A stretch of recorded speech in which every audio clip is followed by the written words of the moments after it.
Hey, this is Kevin, and with me today I have my other host, Ashwati, and a very special guest. Aditi is back on our podcast. Hi. She is a podcast veteran at this point, and before we get into Miami, let's talk to our other Red Bull fan Mm. and see what she thinks about the Max Verstappen retirement rumors. Because why is the internet acting like this man's about to pack up and leave like mid-era? I I don't think he's leaving. I think he's still very invested in F1.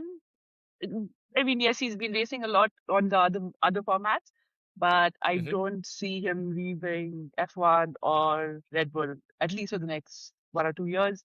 I'm hoping that things start to brighten up for him, and yeah, that he gets to race and he gets to enjoy the sport again.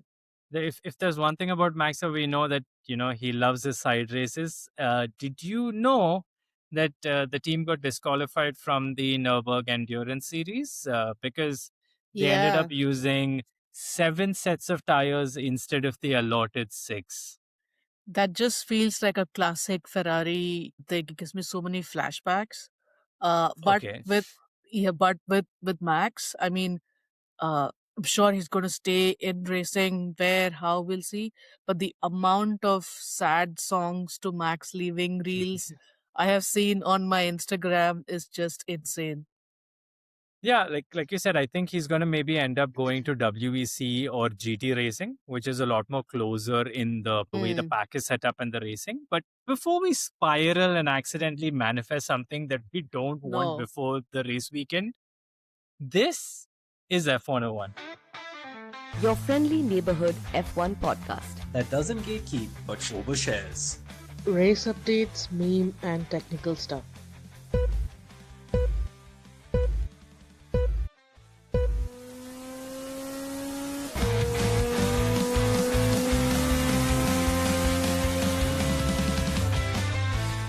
So normally we start off with the race review section. So let's talk about the races after Suzuka. Hmm. Yeah, great. We should Yeah. talk about the regulation changes instead. Ashwini, you'd created an amazing short explainer that's over at our Instagram page. Can you give us a quick refresher through it? Yeah, for sure. Let's start the timer. The three main things are number one, super clipping has been cut from 8 seconds to maybe 2 to 3 seconds per lap. So no more room happening. The boost button has been capped at 150 kilowatts. So no more Mario Kart. And then there's a start assist now. Like if you've seen how it was with, I think it was Liam Lawson and Colapinto at the start in Australia. So there's a start assist to get the engine moving, and the cars will also have a rear light that will indicate that they're stuck to the drivers behind. So yeah, that's pretty much it. Oh, okay. That was like super quick and concise. But with all these changes that are there, Aditi, do you think that this is going to solve everything? I do think that it's going to make a difference. We would, be able to boost engine power. We would reduce the battery reliance that the drivers now are doing in qualifying. So the qualifying experience should get better. We should have, better time tracks, and it should get exciting. The other plan is that we need to get the backing from manufacturers so that we could have a 2027 rollout which would have better decisions and Mm. a better way around it. I mean, I see what you're saying. I think they're planning to change the engine split 70 to 30. I think 70 in favor of the internal combustion engine, and the other one for the electric one. But this just 60 to 40 for next year. But it just makes me think like the whole purpose of this was that F1 had this super ambitious sustainability plan to get to focus more on that. So this just feels counterintuitive for me. Like it beats the whole purpose. I don't know. There's no real solution to it, but just something I was thinking of. What do you think, Kevin?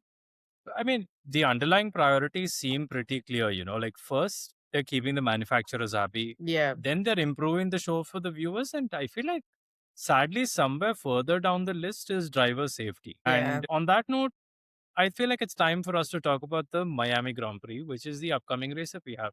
One of the newer additions to the calendar, but it's a race that's built quite a reputation for drama, unpredictability, and like a lot of off track spectacle. The race takes part in the Miami International Autodrome, which is a temporary circuit that's built around the Hard Mm. Rock Stadium. It's not a traditional street circuit and it's not a permanent track either. It sits somewhere between it, which kind of feels unusual when you watch it. The track's 5,412 kilometers long. It's got 19 corners and will be racing for 57 laps. If you want a full deep dive, we did a Miami episode last season, so go back and revisit it because we really got into it. But for now, I need to know, do you guys remember what this track looks like when you picture it in your head? I actually have no clue what the track looks like. I just remember stuff outside the track. Just visually, it was stunning. It was such a beautiful race. I remember that. No clue what the track looks like. What about you, Aditi? Is there something about the track or, about the way that the track looks like that sticks out to you? The marina. I think that was a very fun thing Yeah. that they've done, at the Grand Prix, and they're trying to get a Monaco feel with all their boats out there. Oh my God, that's actually so true because they've decided to use fake water and real yachts. Like, where are they, where are they trying to go with that? But In their defense, it is Florida. You never know what they're doing. which is true. But back to the track, I feel like the correct answer that we were maybe looking for is actually upside down because if you see it right, it looks like a crocodile head, which does fit the Miami vibes. Yes. Aditi, do you want to take us through it? Okay, so let's go. You start in the crocodile's mouth. You start at the base of the bottom jaw, blasting into turn one, short run, heavy braking, and your first big opportunity to overtake. This is classic lap one chaos where everyone's still bunched up. Then you move on to turns 2 to 4. It's fast and flowing, but the car can get really light here. Easy to run wide if you're too aggressive on the throttle. We have some S's through 4 and 6, and then you move into turns 6 to 8, where the track tightens slightly at the tip of the snot. This is where rhythm matters. It's quick, but if you mess your line, it compromises your entire run down to the next straight. Now you're on to one of the key overtaking zones, the long run into turn 11. So this is your best shot. Slipstream, lake braking, send it down to the inside. But immediately after that, Miami is going to flip on you. Turn 12 to 16 are the trickiest part of the lap. Tight, slow, awkward, and very little grip. The surface here has been notoriously slippery and the track narrows. So mistakes are common and overtaking is, almost impossible. 16 to 17 is another long straight. Then you come back into turn 17. It's another heavy braking zone and a second overtaking opportunity. Late moves, dive bombs, we've seen it all here. Moving on to 18 and 19. It opens up again, but it is deceptively slippery. You need a clean exit here because that sets you up for the main straight. You get it right and you're flying. You get it wrong and the crocodile snaps shut. Good job, dude. Good job. It is a sprint weekend and they're making up for that no month of racing that we had. So last year, it was quite chaotic. I remember it rained and Leclerc didn't manage to get out of the formation lap. Meanwhile, in the race itself, Adami took 2 years to reply to Lewis, and we got that iconic radio message, have tea while you're at it. I remember we also had that Carlos was 1.4 seconds behind, and Lewis was like, do you want me to let him by as well? That was a tough year for Ferrari and Lewis Hamilton fans. But this year, I guess we might see a certain Kardashian on the track, not on the track, but around. I mean, no comments. I don't want to blame a man for being in love. And on the topic of plastic on the racetrack, we had a Lego race last year, which was hella chaotic and fun that the F1 page milked that content for at least 6 months. Yeah. Aditi? My highlight, I think my highlight was Max on pole. He had just had a baby and he was back for racing. He had just become a father, but then he had to show everyone who's the daddy. That's exactly what Crofty had said. Okay, so, talking about tires and weather for Miami, Pirelli has said the team will have access to the softest tire compound, the C3, C4, and C5 tires. Track surface has, recently been resurfaced in 2023, which, offers low roughness and increasing grip as the weekend progresses. So also Pirelli has indicated that the tire deg in Miami remains limited. So it should be a one-stop strategy weekend, Yeah. as has been in the previous editions of the race. And the tire deg is mostly from thermal deg and not surface abrasion. So Saturday should be fairly sunny, but Sunday night might be slightly overcast. So more rubber on the road, better for drivers. This year we also have F2 before F1, so that should help with the evolution. Yeah, that's something interesting to look forward to. So, along with the new rules, there's also some new stuff for us to look forward to. So, a lot of the teams are bringing in major updates this race, one of which is McLaren. And according to them, essentially, they've developed an entirely new car because of the extra development times that Of they're gonna put course. into it. We have Antonelli that's coming back, who kind of impressed us in Miami last year. So I feel like the team's trying to kind of repeat that standard performance, especially now that he is the championship leader. There is some changes in the regulations, which is aimed at improving the qualifying intensity and reducing risks. But I mean, this was after discussion with the teams, the FIA and the manufacturers. So let's see how it pans out. The American teams are going to have an interesting race this time because Haas looks like they're building on like a strong form. And this Yeah. is Cadillac's first race on home soil.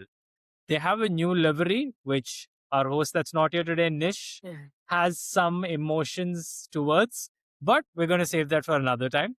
And also, this is a sprint race weekend, and this is the F2 debut race weekend in Woo. the US. So, Wow. yeah.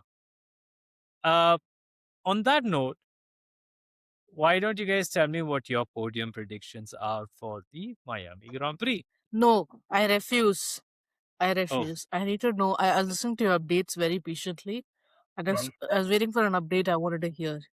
Whatever which is? happened to the Ferrari Macarena wing? They showed it for like 30 Oh, microseconds, and then it just. Where is it? it I need it. it Macarena'd back into the future.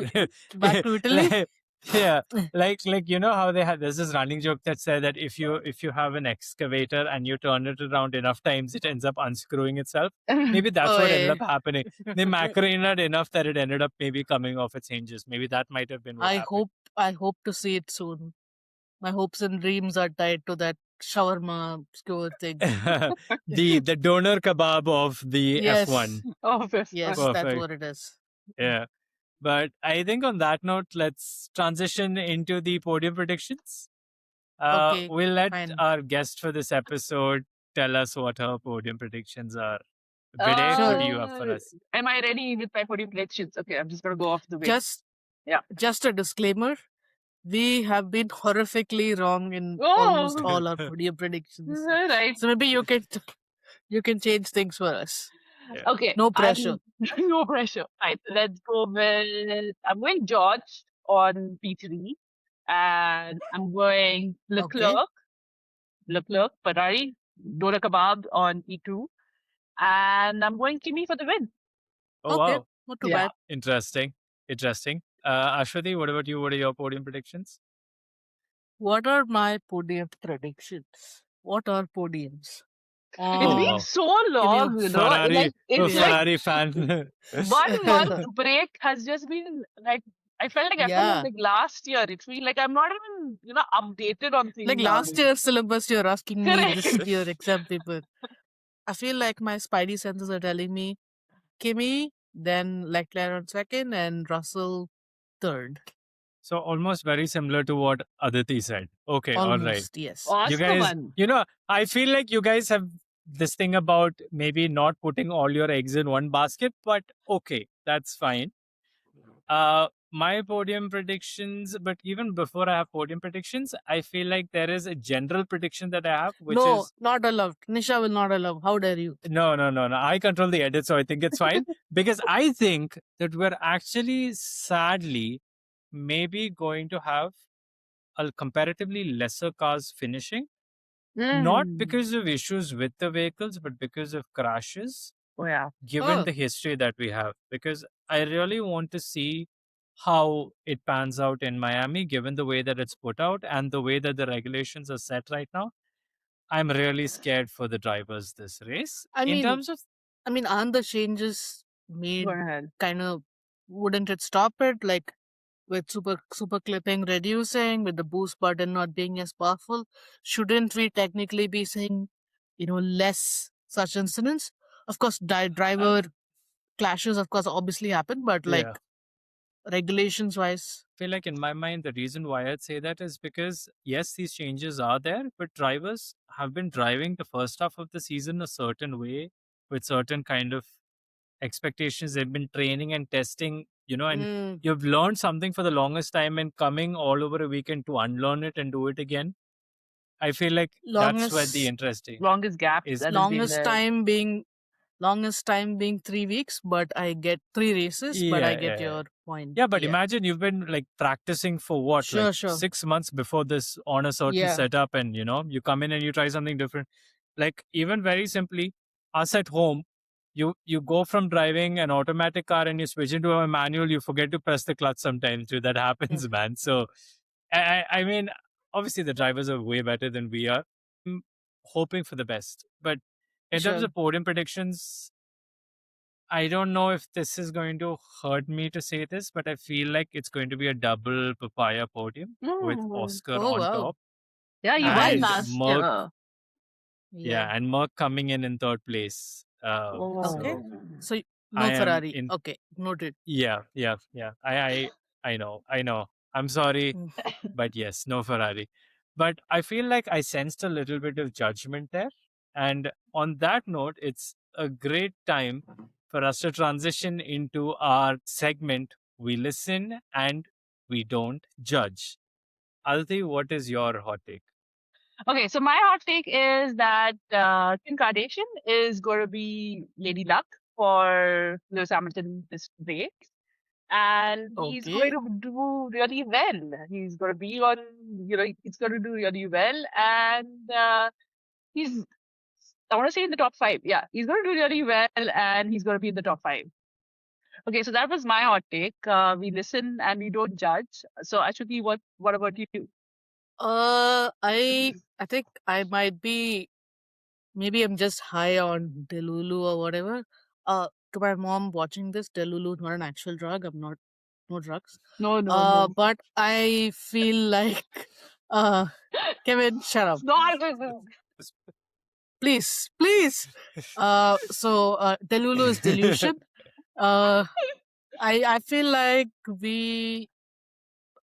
Charles Leclerc is going to win a drivers' championship before Piastri.